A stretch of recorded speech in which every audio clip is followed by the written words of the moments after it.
folks, this is Eric Martin, and you are listening, watching, rocking out with me with Sean Ratchis on Laughing Monkey Music.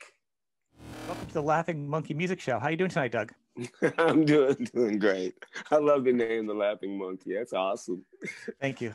Well, the story was, real briefly, is they say, what's it about? And you say, remember Mother Love Bone? Andy Wood came up and said, Mother Love Bone, Led Zeppelin, Laughing Monkey Music. That's I my love joke. ideas, and we're all just talking. How did you end up with George? Because I mean, the album, like, that's another thing. Now, the sound of that album is really interesting because George sounds a little bit different for his playing too. Yes, not the ordinary George. Because usually you hear George will even tell you that. I was talking to George a couple of days ago about this too, and he's a different kind of guitar player. When we first started this band, I made a suggestion and said, in this band, since all three of us really have been doing this for a long time, and we, I think we know what we're doing, let's not tell anybody what to do or write anybody's part or even suggest anything. I said, let's just write together and trust each other. And that's what would happen. It was like Ray would sit down and he'd be testing his drums and he's doing this drum beat thing, a pattern. And I go, dude, play that again. Play it a couple times. And all of a sudden I find my bass line in there.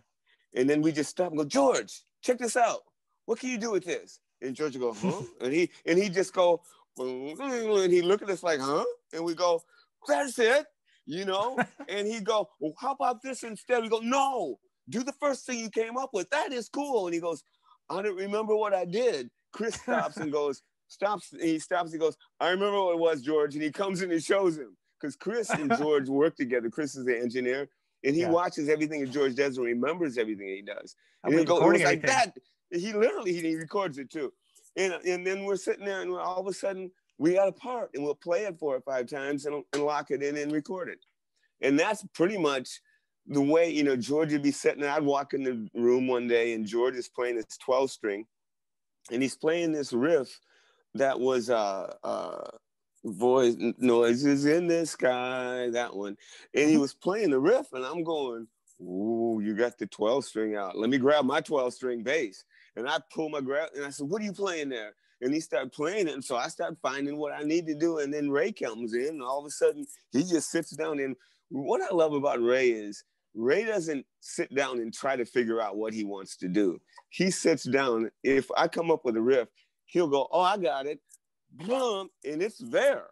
It's like, when we go back and kind of change this, or maybe should I do the tom here instead? What he does is like, oh my God. Yeah, Thomas. He seems like he's a very chill guy, very much like the Iceman, kind of like Good evening, good morning. This is a special edition. It's actually my 100th episode, and it's super special for me. This is wow! Monkey. It is, and I wanted to see this why it's super special. So this is Angry Anderson or Gary. I don't know if he's angry or he's Sleepy Anderson or what. Are you angry tonight? Sleepy. He is a heck of a guy. Besides being a legend of music, he's done so much for children and charities and helping out people, and a heck of a father. And you've done so. There's a trilogy of things that you've done. I always hold to. First time I heard your first album was a stand up moment for me. You and Mad Max is like my favorite character. I'm going to tell you, if I was you, I'd get that Mad Max costume, and every now and then I go out there and I'd be mowing my lawn with that costume on and kind of look over at the neighbors just to keep neighborhood in check. You're out there, you're doing it. You got the extra head popping around the corner. It's a character for you to be always known for in a movie. That's a good character, man. To get that. But I would totally have the costume. I'd be mowing the yard. I'd be at the grocery store with it. That head would be walking. I'd be walking down the aisle like getting cereal, and then that head would be above the top, going over the other aisles. They'd be like, "What the heck's that?" You just see the top part of your costume. Angry here getting his milk. That would be the second best thing you've done.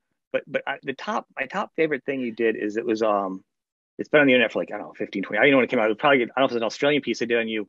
It was called True Stories. And they do like a little talk about you and your life. You were doing single dad and you weren't doing music at the time. And it was talking about you. You were actually doing work and you were cleaning houses. Do you remember this piece? Yeah. And to me, that was the coolest thing you did. You're like, I'm a dad. I'm working, and there's no shame in doing any kind of work to anybody. I'm cleaning. The fact that you were cleaning a bathroom like we all do, there was no errors. And this is during a time of big rock stars. You were like, this is life. And I love my kids. I'm paying a mortgage. It's a good job. There's nothing beneath anybody. That was the most rock and roll moment ever. And the fact that during a piece, and this is funny, like during a piece, they were playing one of your heavy pieces with the Fast Eddie song, and it's like and the slide guitar. Yeah. And it was almost like the and they have you vacuuming with the music to it. It was kind of like the clean version of "I Want to Break Free," but it was like heavier. And to me, I was like, "That is it. That is the best." You should be saying, "Hello, welcome to Headbangers Ball." It's kind of welcome to Headbangers. And because I mean, I still, the thing is, like, it's all back, but I've still got all the hair. The hair is the 1990. You know, when I opened the Cat House, everybody wanted to play the Cat House, and I've always been very, very picky, and everybody knows it's very picky. So when I was on the Headbangers Ball, and if I said I like this band, which seemed like I said that a lot, it's because I really like this band. And when there was a video that I didn't like, I just didn't say anything. So when there was a band that I like, it's like, I love this band. It's because, I just played 3 videos that I think suck, and I couldn't say anything. So I get that. It's why I have my show. I have people on the show because the people I want on my show. It's not because I'm not fanboying. It's like, no, because I like you, and that's why you're here. Because I like you. If you weren't a fan, it wouldn't be interesting. You know, you got to be. Well, you know what I'm saying. I mean, I just saw, like, for an example, would be Bruce Dickinson in an interview somebody did to him one day. They go, "Oh my God!" The question was like, "You're the best singer in the world. How do you feel?" That's fanboying. Bruce Dickinson's like, "Thank you." Like, what do you do with that? That's not a question. That's that would probably be the worst question. I was always wondering, like, what would be the worst question to ask? That would probably be the worst question to ask. You're my favorite. You're the best singer in the world. How do you feel? Look at Bruce Dickinson's eyes. Like, you can see like Nero, Rome burning or something. Like, it was just crazy, right? Yeah. I cringed. I'm like, oh man, that's just so hard. How about like Alice Cooper? He seems like he's a really fun guy to work with. Yeah, I remember shooting Alice in the mid '80s. You know, big fan. You know, there's a picture in '77. I was 17 when I took my first picture of him, NASA Coliseum with the guillotine. It's a full page. Yeah. And I remember when I first met him, it was a trip because, I mean, Alice Cooper. So this is the mid '80s, and he had like a lot of stage gimmicks and stuff, and we took a lot of things underneath the stage, and we set some up, props up, and things like that. But it was really cool. But then I remember like telling him, I said, "All right, come on, Alice, give me something with your hands." And he's like, "Mark, I ain't that kind of guy," you know, because I used to tell the like Dee Snider and Bret Michaels, I always liked have them be animated with their hands. Alice took a little offense to it, and he's like, "Mark, I'm not that kind of guy." He goes, "I'm not one of those guys, I'll give you Alice." And I said, "Okay, no problem." So, but we have a good relationship. Fuck is my Danzig story. Yes, I was going to ask you about that at the end. Yeah. So, this is a situation where the record company hired me. They saw all the album covers they did. They hired me to like my work, and they hired me to shoot Danzig. I never shot him. I never met him. They came to my studio for the first time, like a lot of the bands did. And I just treat everyone the same way, and I pose them around, and they were just very, they didn't move, and they didn't move. I said, turn to the left. I'm trying to get their angles right.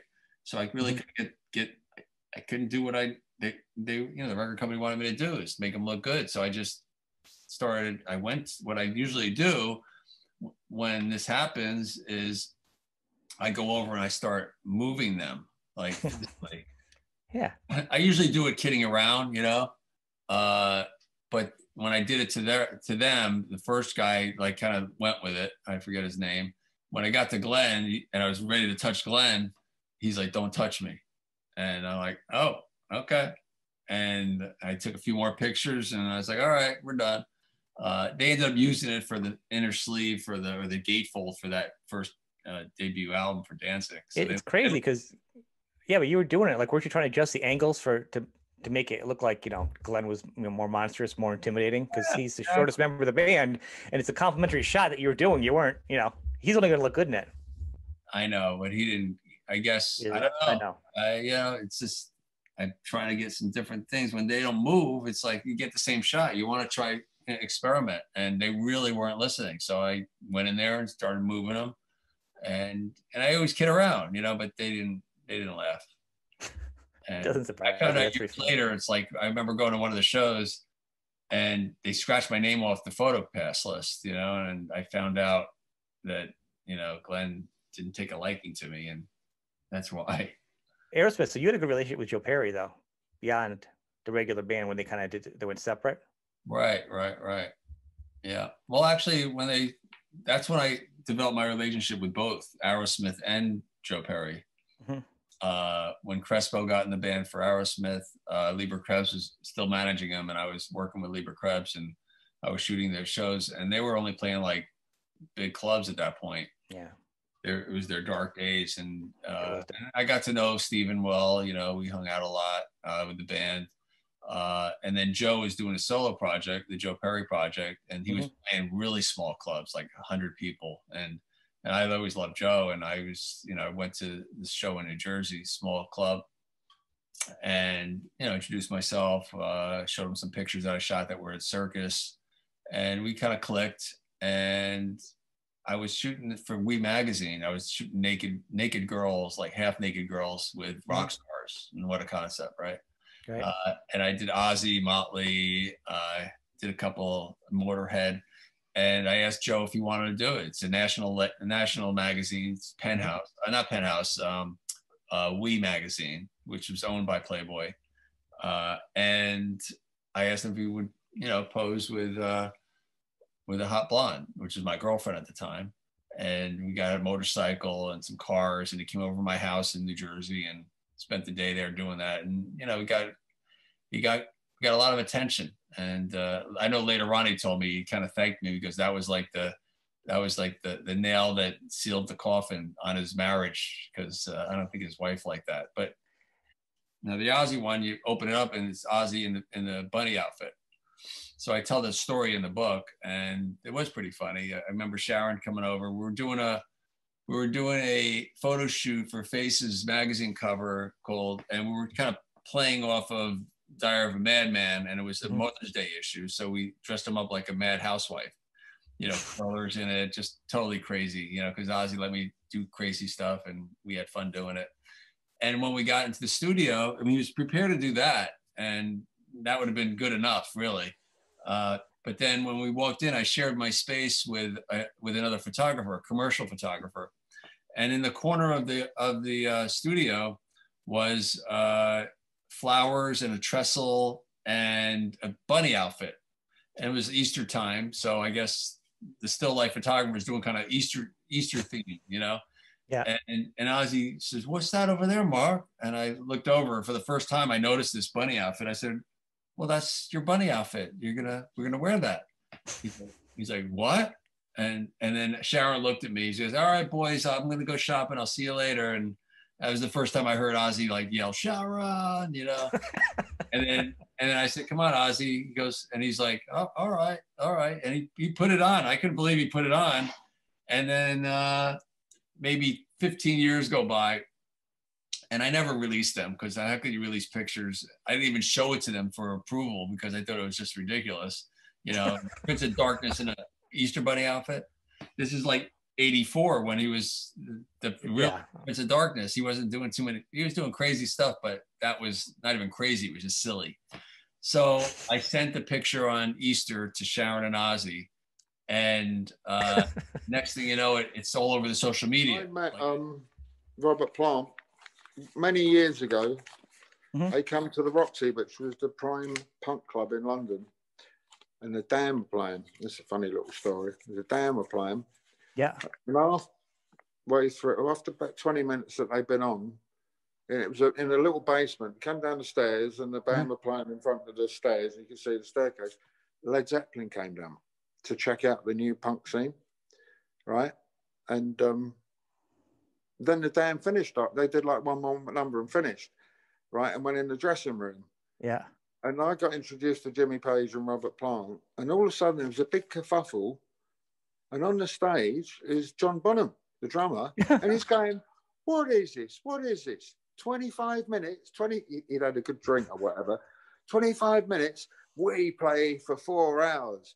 get the band back out without that mouse scabies, and I'll play with them. Next thing, he's bundled out, and he's carried up horizontal by their roadies out the club. And Jimmy Page and Robert Plant are going, oh no, not again like that. Anyway, that was that. And the dance I never heard that. Because they didn't realise it, but they were doing 2 sets, right? But anyway, I went to see the Stray Cats, and he's a big Stray Cats fan. And I said, I met you years ago. And he said, where? And I said, at the Roxy Club, when you come down to check out the punk scene, and your mate, your drummer bloke, kind of misbehaved really, but oh, that was always happening. That is a good story. Thank you. So anyway, so we've been doing ghost hunting, and our show was going to be called Ghost. First of all, it was going to be Through the Veil, because our team's called the Veil.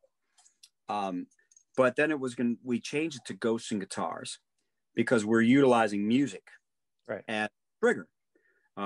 We've decided that we're going to do a documentary, and that documentary will start filming in January. So Todd Schmidt, who is my co-host of my podcast, he's an amazing editor, cinematographer, cameraman, videographer. I mean, he's fantastic. He is going to film and edit. He and I are writing it together, but we have a couple of locations that we're waiting to get in that are Civil War related. And if we get into them, it's going to be like dangerous investigation, but something nobody's ever done before. It's going to be like going to in the Indiana Jones location. That's how, with snakes and crocodiles and everything. Really? Going to be great. So we start filming that documentary in January as well. In fact, I've had several, like what we call Class A EVPs, which EVPs are the electronic voice phenomena that you pick up on digital recordings that aren't there with your naked eye, and you pick them up. And those are the things that really got me into ghost hunting.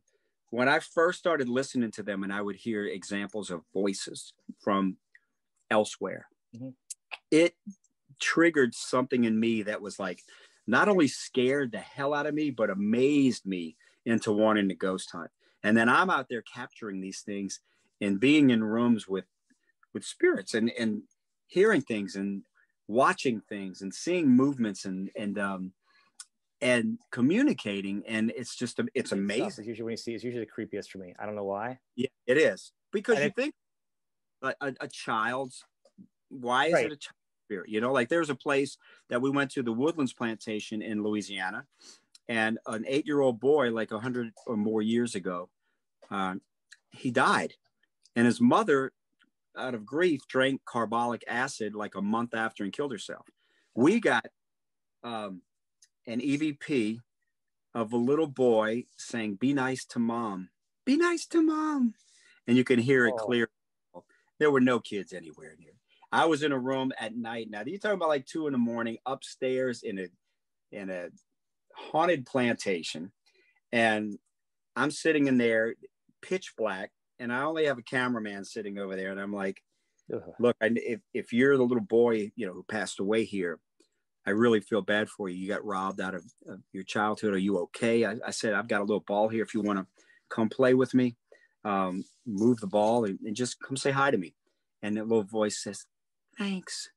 Just like that. I mean, it's like, and you know, and it sounds like, okay, well, it's just, yeah, it's way more than just a little kid's voice saying it. The kids come, where's that boy? What dimension is he from? What is he experiencing right now? What is he thinking, looking at me sitting in a dark room wanting to meet him? What is he going through? How did he die? What did he go through? You know, and all these things, it becomes like this immense question that's not just about, you know, it's a ghost. You know, I don't even like to use the term ghost. Gary knew that it was a kind of a coincidence. See, I mean, I had been to their studio in Jacksonville, took my old man over to see Ronnie. And we had been at their studio there in Riverside in Jacksonville. And Ronnie had mentioned to me, asked me, do you want to go ride with us for about 3 or 4 shows? We got our own plane and you can, you know, maybe jam or just ride along or just be with us, whatever. Oh, wow. And I said, I would love to, you know. Well, Blackfoot ended up getting shows right before they took off for their first show. So I couldn't go. So the afternoon they took off from Greenville, South Carolina, I came into Columbia, South Carolina. That's how fate is, you know? That's amazing. And I've always believed in timing and coincidences and fate and all that stuff. Well, I was on stage that night and was just finishing up our show when a guy walked up on the side of the stage and said, "Hey, man, did you used to play in Lynrd Skynrd?" I said, "Yeah." He goes, "Your buddy's had a plane crash tonight." Oh. And I thought the guy was just drunk and didn't know what the hell he was saying, you know? Yeah. And so I beat it back home and called my mom and dad, who was in, of course, Jacksonville. Called my mom and dad, and the phone hadn't even rang one time when my dad picked it up. And I said, "Pop, tell me it's not true." He goes, "It's true." He said, they just came on TV and announced that Ronnie was one of the people that perished. And I was just like, oh no, you know. I said, "What about, you know, Gary and Alan and Billy and Leon?" He said, "Well, they've said so far that they survived." So for a while, I kind of thought to myself, you know, maybe if I'd have been there and maybe I could have said something or, you know, talk to somebody, talk to Ronnie or somebody, and maybe I could have made a difference, you know, of them getting on that damn thing. Even if they had to cancel the show that night, at least they'd be able to make it up at another time, you know. But Gary told me verbatim that Ronnie, you know, when Ronnie made up his mind, that was it. You followed the leader.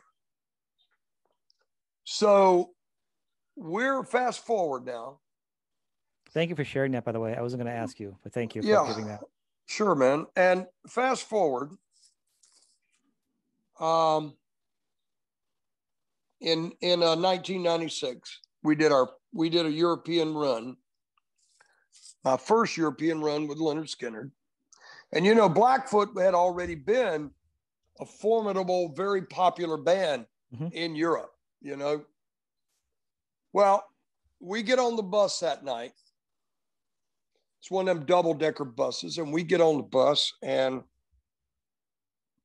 I'm sitting up there, and Gary's right next to me with Dale, and Gary reached over and hit me on the arm. He said, "Where were you?" And I looked at him, I said, Where was I? What? He goes, "You know, where were you that day?"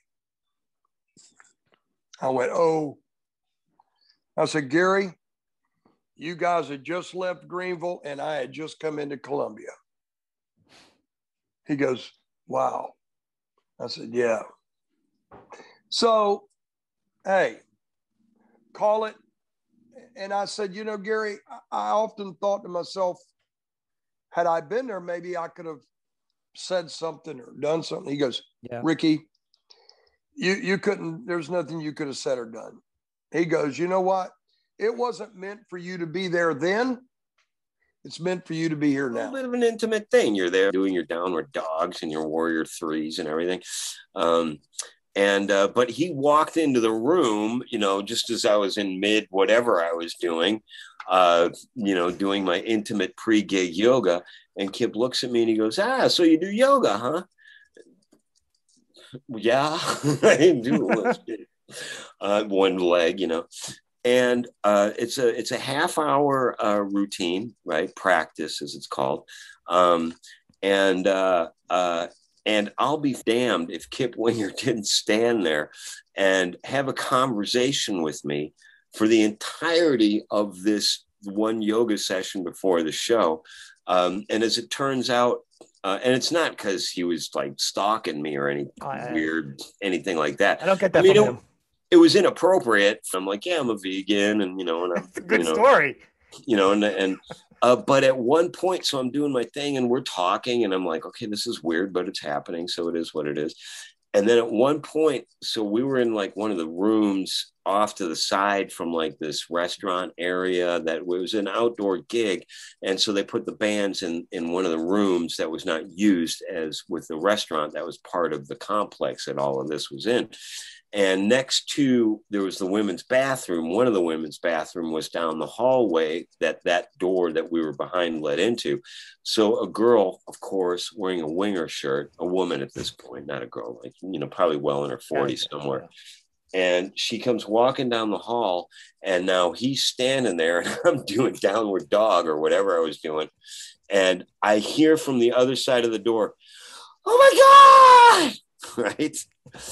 And so I'm downward dogging. Kip Winger's watching me do, and one of his fans is now screaming out, literally screaming, "Oh my God, oh my God, oh my God." And then it goes into, "I'm not usually like this. I'm not usually like this." One time, I'll just tell you this one story.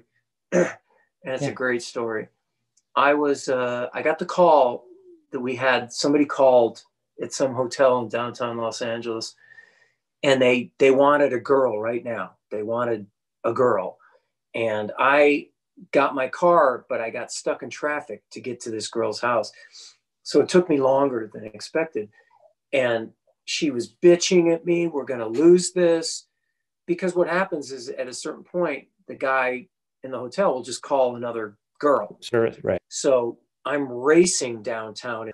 We get to the hotel, and we're running up the escalator. I mean, everybody, the girl I'm with, everyone knows what's going on. The hotel concierge, they all know that she's an escort. She's an escort, and I'm the long-haired dude that's, you know, her wingman. And so we get up to this hotel, and we open the elevator, and we rush to this room, and there's a dude that looks just like me standing in front of the hotel room. They had called someone else. That's what I'm saying. They had called someone else, and this dude, because I showed up late, there was a girl already in there. Wow. And this dude was kind of smirking at me because he knew now we're going to make the money and blah, blah, blah. And so I'm sitting there, and the girl's phone's ringing from the guy, from the dispatcher. You know what I mean? We just lost whatever, $300 or $400, blah, blah, blah. And I'm sitting there feeling like a goat. Anyway, all of a sudden, these two big dudes come up out of nowhere and go, "All right, let's go." It was a sting, like on Cops, where they have cameras in the room, and they were busting this guy and the hooker. And because I showed up late, we didn't get busted. And we just backed off.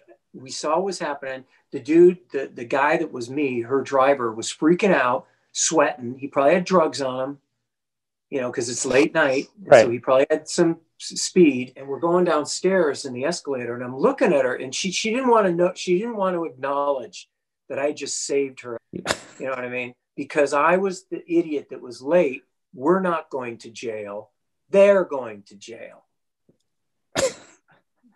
The Mr. Magoo of pimping. That's like totally accidentally saving the day. It seems like it's been the same ish guitar. Have you done any like revamping over the years? I mean, you have your symbolic when your main guitar. It seems like the flag is it, but are there many different versions? Are there different pickups and stuff in them? Or yeah, that's the same Les Paul I bought, my very first one, and my buddy, my school friend buddy, he started making the fairing systems for motorbike racing, you know, all the kind of airflow systems. Yeah. And he built the cover. So it's actually a cover that fits on. So he put the flag on the guitar in 71. Really? It's like a plate? It's like a mask. It's the shape of a Les Paul. You just take the strings and the bridge off, and you put in the knobs, and you put it on, and then just put it all back. That's brilliant. I mean, now everyone does stuff like that, but back then, that's... Yeah, it was... And then I used to have a spare Les Paul. So when we would, in the 80s, when we toured in America, I would have a state flag for every state that I would put on the spare guitar. But ironically, it was amazing. I used to say, I've got a special surprise and come out with this guitar. It was amazing. You used to get little reaction. A lot of people didn't think it was their state flag. It was like, oh, didn't know it. It's incredible. Yeah, because you'd think, who could afford to have 50 Les Pauls or whatever? You'd be like, no, he's changing. That's brilliant. I've never heard that before. Yeah. What gauge strings are you using? Are you using heavy strings? Are you a light string, heavy string guy? Heavy. I'm a heavy guy. Yeah. I'm so violent with the guitar. I got a 13 on the top. No way. Yeah, and an 11 as the B string. Wow, that's crazy. Yeah, they're pretty. Normal tuning. They cut me. I usually at half a step down, so they're a bit slacker, but they're still tough. Okay. Yes, that's 13's big. That's like Stevie Ray Vaughan heavy. That's like baseball bat heavy. Really? Up with City of Evil, I got into their Waking the Fallen album before that, so that really got me into, a lot of the lead guitar and the heavier stuff. So I was listening to Avenged Sevenfold, Atreyu, Papa Roach was one of my favorite bands. So their energy on stage was so much fun. So it was like the emo years and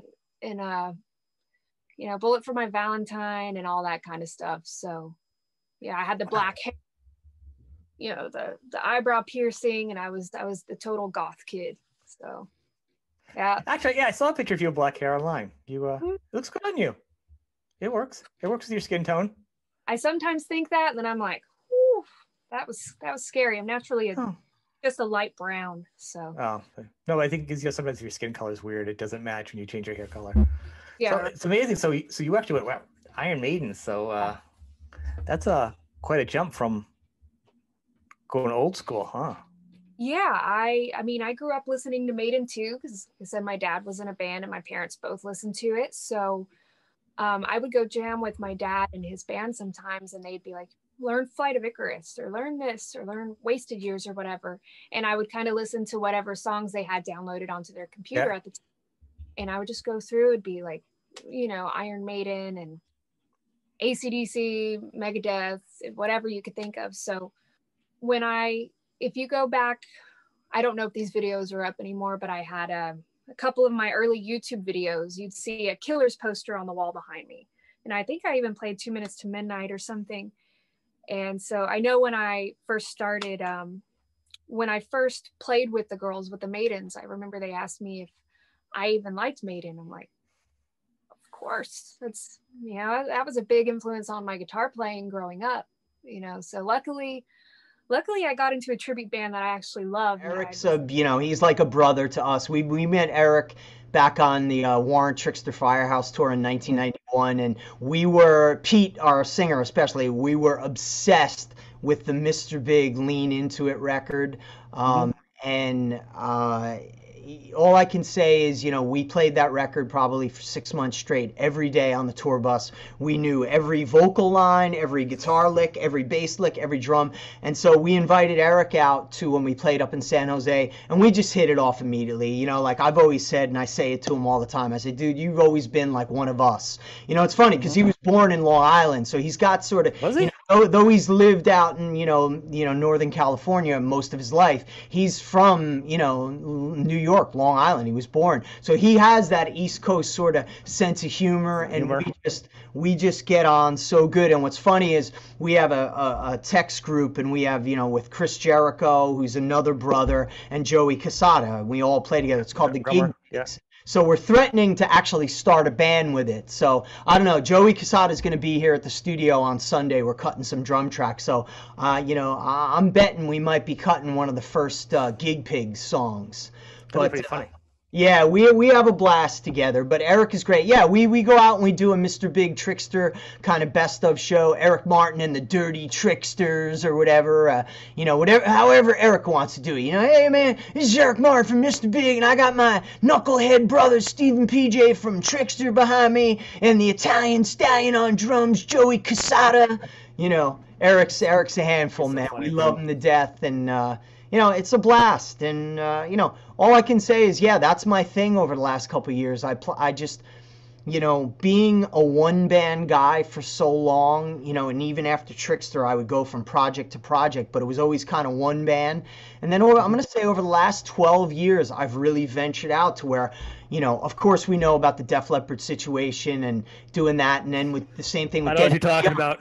Yeah, well, I've become like the fill-in guy. You know, somebody, you know, it's like I have a red phone upstairs, and when it's like in Batman when you call Commissioner Gordon, the red phone lights up. Uh-oh, a band needs a guitar player that can sing, play cool, look cool, and learn 16 songs in 2 days and be on a plane to, you know, 20 miles east of Bing Bang, you know, within minutes. And, you know, that's one thing. But under my pool table that's back there, I always have a suitcase packed. I have outside in my garage, I always have my gig bag ready, and, you know, I'm always ready to go. So it's just one of those things over the last, let's say, 10 years, that's kind of become my calling card, you know, playing with everybody. Joe Lynn Turner, Danger Danger, Rock of Ages on Broadway, Dennis DeYoung of Styx, Def Leppard, and then there are, you know, a bunch of other bands that have called me to fill in, big bands as well, that, you know, there was some problems with the band, sickness or internal issues, and,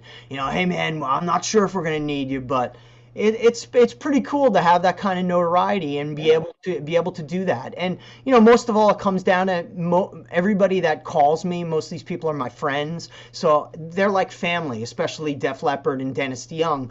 They're anything to help out my friends. They're like family members. If somebody calls you in your family and says, dude, I'm in a bind here, I need you, I'm like, dude, I'm there. I do it for any of my family members or my friends. I do it for any rock band. You know, the only difference is the pay is a lot better with the big rock band. Rock musicians' kids, you know, so there were posters in their rooms, you know, when they were little kids. They had AC/DC and Iron Maiden and Mr. Big and Bon Jovi and Van Halen, all that kind of stuff. The stuff that I had, you know. But like, I mean, in my mind, I could still see my son Dylan, 3 years old, jumping on the bed to Highway to Hell, singing you know, I'm on that, little kid singing Highway to Hell. It was awesome. And then they, it was kind of I'll condense this story, but I reached out to Billy Sheehan and said my son was interested in playing bass guitar, but he's left-handed. And Billy goes, I don't think Yamaha makes a left-handed bass guitar, but I'll look for one. And blah, blah, blah. And he found in a music store in Japan this left-handed bass guitar thing, and he sent it for one Christmas for my kid when he was like about 4 or 5 years old. No, a little older. I'm sorry, maybe 6, 7. And along with a Billy Sheehan learn how to play the bass instructional video and some guitar picks, you know, not guitar, Billy, those little ninja guitar picks were kind of a collector's item thing. And he sent that, and I got a little video of Dylan playing at Christmas time. And I heard, ironically, this was in the middle of the hiatus and I hadn't talked to Billy in years. And it was so surreal. So that one Christmas, and I'm going, hey, Dylan, do you like the bass that Billy Sheehan got for you? And my son's going, shh, like holding up that thing because it's Billy's voice talking to him and this instructional audio, you know, it's like, shh, or do, you know, and just to hear Billy's voice again, it was cool. And then it's directly through that, we started talking again. From like 1996, maybe. It's really good demo. It sounds like a regular song. If you didn't say anything, it almost feels like you're taking away from it by calling it a demo. Well, I had to put demo because it's been out 3 times now. It's all right, but okay. The official version, my version, is out on Steve Conte NYC album. I had a version that I did. I used to play in a band called Mr. Henry, and in which I play guitar, sang a little, and wrote some as well. I wasn't the main guy in that band, but that was one of the songs I did in that band, and that's out on a record by them, which is another different version. All kind of in the same ballpark. But this one was the very first version I ever did, and it's got like lap steel guitar. It's got a lot more harmonies, and some lyrics are different. There's like an extra verse. So it's kind of interesting. It doesn't feel like a demo because both of the songs, I want to say, are very strong songs. It's not like you have, you know, usually a B-side is a weaker single. Like, that's a really strong song. It's like having 2 kids and being like, these are my kids. I love them. I mean, this was my stepchild, but I love them both. Well, you know what I'm saying? It's like, you know, the funny thing, I paid so much money to make this new single, and the B-side is a cassette demo. It was done on an 8-track cassette. I mean, it sounds, believe me, it sounds good. Recovery Doll sounds amazing, and it's got amazing players on it. It sounds, you know, the engineering and the mixing and the mastering, it's all amazing. Actually, the same guy mastered it. I had the same guy mastering is like the last step of a recording process. For those of you who don't know, you sort of bring the volume level up and you like EQ it. You know, you give it enough highs and lows and whatever to sound like it belongs and fits in with the rest of the stuff, right? So this was a cassette demo from 1996, and it was actually recorded. I'm talking about Rock and Roll Queen demo, of course. Mm-hmm. Was recorded on an 8-track cassette deck that I had, as opposed to, you know, Recovery Doll, which is recorded 24-track, 2-inch fat, you know, analog tape, and then put into the computer, and then, you know, mixed through it. There, I got Bell's palsy the day before. I'm looking in the mirror, I'm packing my bags, and I'm getting everything ready, and I'm cramming all my stuff in there, and I'm smoking pot, and I look in the mirror. It's like 2 a.m, and half of my face is like, and I'm like, I'm having a stroke. I'm dying. I'm not going anywhere. I'm going to the ER. So, and I get there, and they're like, okay, do this, put your hands out, do this, do that, squeeze this. Like, I think I know what's going on here. You have Bell's palsy. It's an infection. And I'm like, oh, I'm going to England tomorrow. So they're like, oh, it's going to get worse. So they give me the medicine. I get on the plane, and it gets worse. And one time, Enough's Enough decides to film like a live video with me. I'll Suck It and See, or stupid name like that. So the whole time I'm singing like this, in my mouth, I'm bleeding, I'm biting my lip, my one eye is like open, the other one's shut. It's like Two-Face. Like, I look like I was there to kill. People don't realize it's like, oh, I lost my favorite artist or whatever it is. They don't know him, but you lost a best friend. So, and you worked with them. So, I mean, it's just more than just like, so it overlaps into your thing. So it's got to be many touchstones back and forth to handle. It was a massive thing, really, because I think at that point the band had been together, and the sort of, you know, I met him like on the day one of the band, so it was like 43 years. But like I say, one, we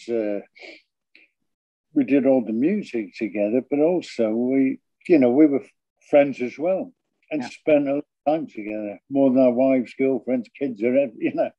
Kind of. Well, that's the thing. You lose your singing guitarist. You want to go, and then you'll see like, I'll go talk to my best friend about it. That was also one of your best friends. So so it's a massive impact, you know. In those ways, it was. But then again, when I was 17, another best friend of mine died in a car crash. I was at the car crash as well. So I was 17 years old, and this car crashed, came flying off the road, and I was lucky to escape it. It came off the road and it went into a petrol station, a garage. When I opened my eyes, we demolished the petrol pump, gas pump. So I looked up and I got out of the car. I thought that could have gone up in flames, you know. Oh my God, it sounds like a movie. It was like a movie. And my mate was lying down on the floor, and the driver came over. I was tapping this friend of mine's face, and he said, take a look at him again. All his head was split open. So that was the age of 17. And what I realized from that, you know, to know the meaning of death is to know the meaning of life. It kind of made me realize I was 17. This guy was like 21. We all used to drink together in a local bar and talk about maybe getting a band together and stuff like that. So that incident, and then my dad died years later. And of course, when we was on the road, we took that guy from Joy Division with us. He hung himself at the end of a tour, and Kurt killed himself at the end, you know. String of deaths, really. The day we signed the record deal, Elvis Presley died. Mark Bolan from T-Rex, he had a television show. And we just brought out our first EP, Spiral Scratch. And he invited us on his TV show, and he died. So building up to the Pete death, that was kind of like, fuck, I'm getting used to this. Well, you build up the emotions and ways to deal with it, you know? Yeah. So there's only people have mentioned, it's like, I was with that guy kind of yesterday or whatever, you know, and now he's gone, you know. Here in 2005, I had oral cancer. I had cancer on my tongue, and they had to remove a piece of my tongue. And the doctor said I'd never be able to sing ever again. And he said I wouldn't be able to talk, probably. I'd have to have speech therapy. Wow. So I'm really lucky that I sort of had to train myself to speak again after the surgery. But I've been lucky to be able to sing because, like I said, the doctor said I would never sing again. And so I think... Yeah, that's incredible. You could talk and then you started singing. I mean, what'd you do to just... Well, I practiced tongue twisters. I looked up tongue twisters online, like she sells seashells by the seashore. And that's crazy. Yeah, I practiced that and kind of taught myself to sing, and speak and sing. Because for a while I was just talking with a really like a lisp, with a really heavy lisp. I remember saying, I go, this really sucks. I hope I don't talk like this forever. And then just kept doing the tongue twisters, and then one day it would just come back normal for a few minutes, and then it would go back to like heavy lisp, come back and forth. But the more I practiced, the longer I was able to speak normally. So I think when I sing now, I think I try harder. I think I use a little bit more of my, focus, my brain to focus. On the auditory skills, and singing and stuff. So I think that's helped a little bit, What do you so you're very musical, and actually your brother's in Junkyard. He's been right. Bass player in Junkyard. I actually spoke to some of those guys recently. He wasn't actually there, but another band. So did you guys just grow up in a musical family, or not really? He's older than me, so there you go. Throw him under the bus. Right. Well, growing up, though, he would take me. He was older brother, so it'd be like he was kind of watching out for me. He would take my mom, kind of trusted him to take me out, so he would take me out to, from where we lived in the suburbs, like around Pasadena area. We'd go out down into Hollywood, and he would take me to a lot of like shows down in Hollywood, like mostly like punk stuff. We were into a lot of punk in the 80s. I started playing, I was playing when I was a kid, I was playing trumpet, and I pawned my trumpet for a guitar. I started playing guitar, and me and my friend Jeff would just play in our rooms, and we just play really simple, like 3-chord, like Ramon songs. And I taught my brother, I basically taught him how to play bass, got him started, even though he was older. Yeah. I was in junior high, and he was like probably senior in high school. And it was funny. He was actually a singer in like a punk band for a little while. And then he started playing bass and got into a punk band called Decry. And they got to tour. I was too young because I was still in junior high. But they were touring around in a van doing a punk rock tour. And but yeah, I got him kind of started. So it was just kind of more like we were really into music, and luckily, like the stuff we liked was really simple to play. Like it gave us a place to start. Where like punk songs are just like 3 chords instead of having to start with like something really complicated. Like trying to learn Zeppelin or something. It gave us more of a place to start, and so yeah, we kind of did that, and kind of got into a lot of like post-punk stuff, and like kind of gothic, and then the glam rock thing with like Hanoi Rocks came out, and so we kind of went from like punk, kind of rediscovered like rock and roll.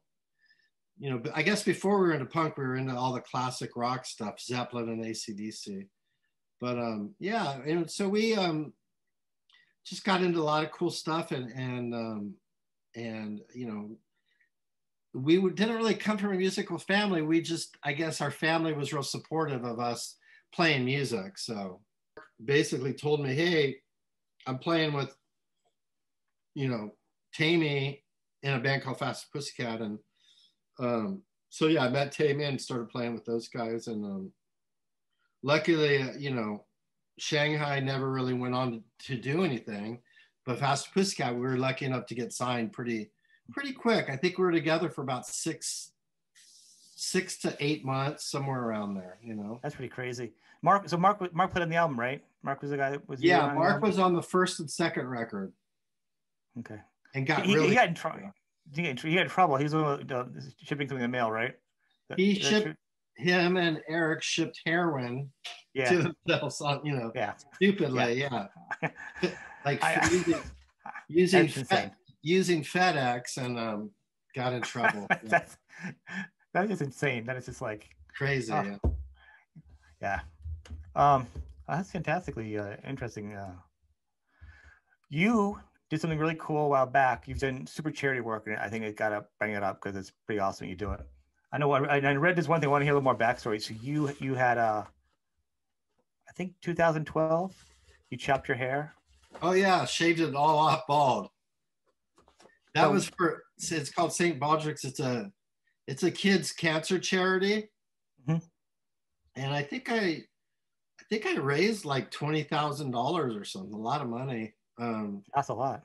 Yeah. So basically, I'll shave my hair, and then I had really long hair. When you shave it, you donate it to they make like Blocks of Love. Yeah, I can't make the words. Yeah. That's a pretty cool thing. But the fact you got, because of who you were, and you got to shave it off and make that much money for charity is pretty awesome. That's a really cool thing. Yeah, and I did it on stage. It was pretty crazy, you know. If you're gonna do it, you're gonna make a stand. What other charities have you done? Because I know you do a lot of other charity work. Well, we would do. We worked with doing cystic fibrosis, charity. We did that. We've done a lot of like cancer charities, like they said, the kids cancer charities. St. Jude's Children's Cancer Hospital, we've donated that. We did a big charity event here in Las Vegas for a brain hospital downtown. They do like neurosurgery and brain injuries and stuff, and that was a big one. They opened the hospital, but we had added it up, and we did so much charity work. Sin City Centers, we had raised over like $1 million for different charities. That's insane. Like, yeah, awesomely. It was a lot. We one day we were just like, gosh, we've raised a lot of money. So we sat down and kind of added up what we had raised, and it was over $1 million. That's fantastic, man. You should have like a star out there. You guys should have some kind of little something. Like, what just drove you guys to do that? I mean, that's good, but I mean, that's like a lot of charity work for one band to do. I mean, well, you know, at the time we started doing charities, I mean, part of it, of course, was to be generous and to give back, but part of it also, doing charities is good for us because it kind of puts us out there in the limelight a little bit, you know. I mean, gets us a little bit more recognized. Yes. And we wanted to be, you know, we really wanted to be the biggest thing in Vegas. So we just thought, you know, if we could give back, we're going to be recognized a lot more, you know, locally and in our community for that. And it really did pay off a lot. So, you know, but that's, I guess, you know, and we always, just from the beginning, I guess when I put the band together, it was sort of, you know, when you start a band, I mean, especially with that band, we really I wanted it to be really like have a mission statement and have a goal and really have these things like a good company would have. And so I always said, I want to do charity stuff, you know. It's important that we give back, you know. And I think also too, I always said, you know, when I was in Faster Pussycat, it was all take. I said, now there's a really chance now with the internet and with everything, it's really, doing charities is a lot more easy than it even was in the past, you know. So I just said, you know, now it's time. And I think too, when I first moved up here, surviving the whole cancer thing for me kind of gave me a different perspective, meaning like, okay, if I'm going to do this, I want to do it for a bigger reason than just playing and making money. I want to be able to give back. Tom Morello told me when he first started Rage Against the Machine, he had gone through all the permutation, this guitar, that amp, this head, that speaker, and he finally decided he's going to use a 50-watt Marshall and a 412 cab, and anything that he does, he's going to do it with that rig and that rig only. He's done pretty well with that sound. He has, and next time you see him when he's not looking, cut his strings at the end of his guitar, because the OCD part of me, those crazy strings, I'm like, someone's gonna get scratched, you're gonna get caught in the eye, something. Trim that stuff, man. I love your sound, but I can't focus. I know I'm not alone on that. Tom has collaborated on a couple of songs for the new album with me. That is awesome. Oh my God, that's gonna be so good. They're sounding terrific. We're very excited about it. He's also very creative. I love the fact that he came and did Rage, and he did the I think it was the project he is now, and then of course he did with Chris, and then he works with you, and then like Bruce Springsteen. I mean, it's very, very flexible, and once again, it's very creative, and that's what I think the best thing about an artist. You're like, how come Tom Morello play with Bruce Springsteen? Because he's an artist. Why would you not want to play with something different and challenge yourself? Even if it's something you don't know, why not do something different? You know what I mean? Especially people like me that go to your same job every day. Wouldn't you want to do something different? Go to a different job one day or something? And believe me, that was a challenge playing with Springsteen, because his catalog is so huge, and he'll call songs in the middle of the set that they hadn't talked about before. So Tom said it stretched him out, to have to be ready for that.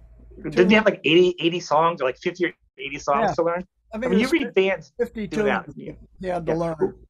We're going to call you in last minute. Just like, you need to learn like 20 songs for a band overnight. Here's the CDs. You're flying in and learning them. That's insane to me. But then Bruce Springsteen's like, I have like 80 songs. I need you to learn them. And we're going to probably do a show that goes for like 4 hours. So really, I might also do cover songs that aren't even part of the 80 songs. Yeah. And I need you to improvise for probably like 20 minutes on a song. You got this? Tours in a month.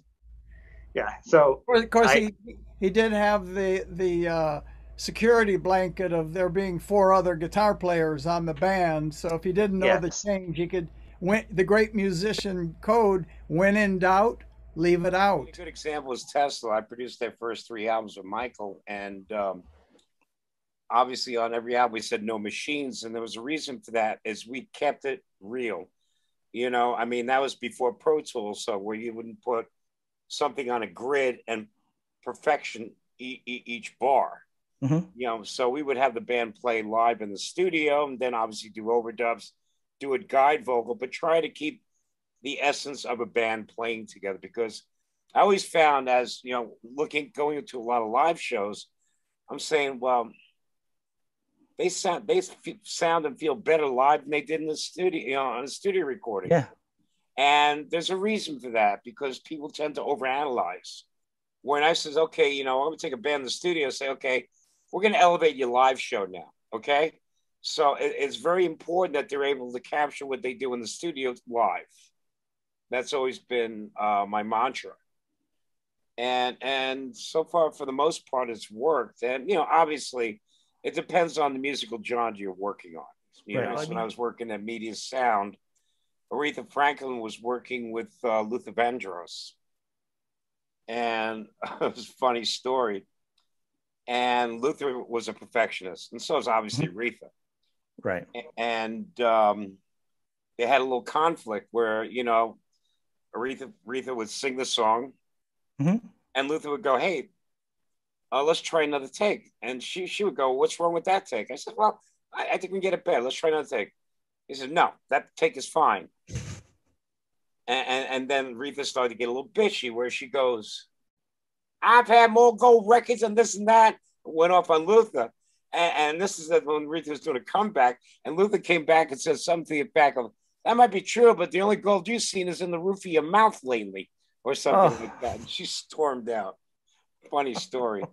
You'll have to deal with a lot of egos, and that's definitely a massaging thing. And you have to know when to be assertive and when to just lay back.